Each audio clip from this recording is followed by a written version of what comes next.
quite romantic. We like that. Now let's focus on a company who matches these billionaires and millionaires. Berkeley International is an exclusive personal headhunting service for the wealthy. The company operates all over the globe and has seen a 38% rise in memberships in the past 18 months. We're joined by the company's global director, Mairead Molloy. How am I saying? How am I saying your first name? Mairead is Gaelic. Mairead. I know, I appreciate that, but my Irish pronunciation is clearly shocking. Mairead Molloy. Okay. Yeah. Now we've got that one straight. Yeah. How on earth do you do this? Easy.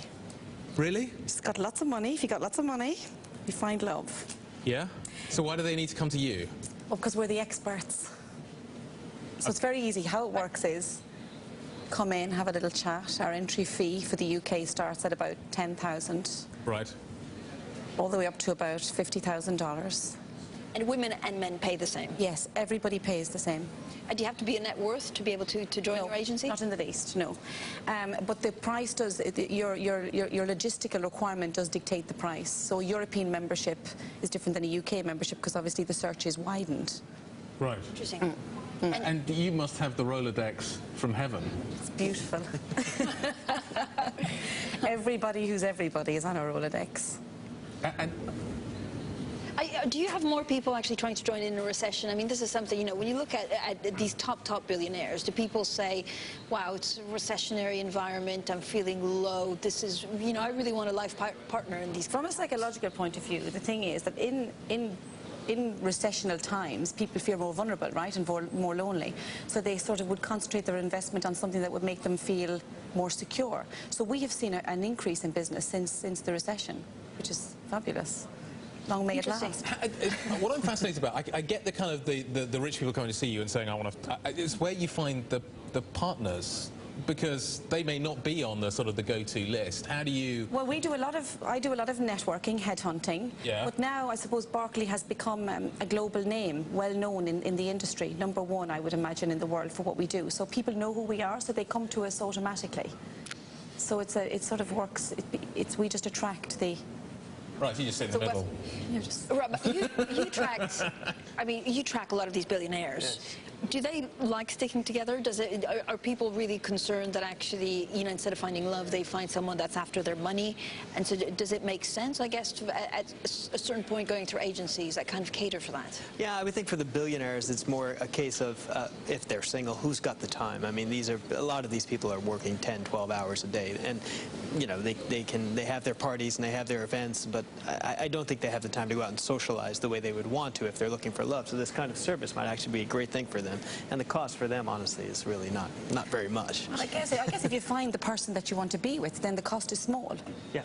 I mean, it's relative to the result at the end, right? Sure. So that's basically... Do you see a pickup after Valentine's Day?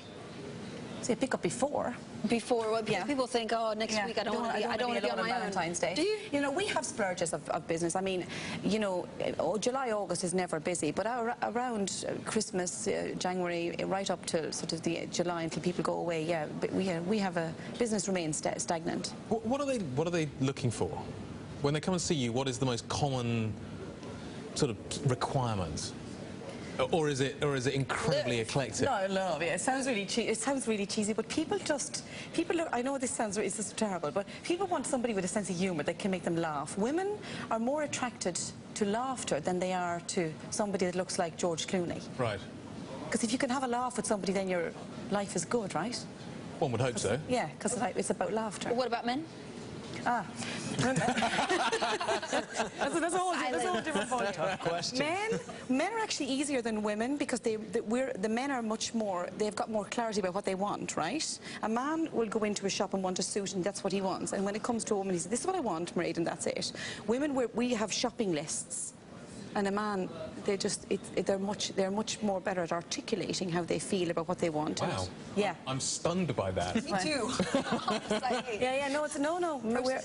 The decision-making process in males is much better than the decision-making process in women. And have you how long have you been doing this? 11 years. So kind of, when you put people together, longevity is good, bad, indifferent? Depends on the age group. And it depends on the mindset of the person and, Right. how committed they are. I mean, you're talking about success rates, right? Yeah. Well, no, putting people together is kind of one thing. Keeping them together is a different matter. Well, that's for them to do. That's up to them, right? But I'm curious to know, of the people that you've put together, how many are still together? Okay, so I would imagine that I'd say our success rate borders on about 60%. Right. But that's within a certain age group, because age group is it's a very pernickety thing in the dating world, right? Yeah. So I would say 60% of success comes for people aged between 35 and 50. And outside of those age groups, it gets harder as you get older.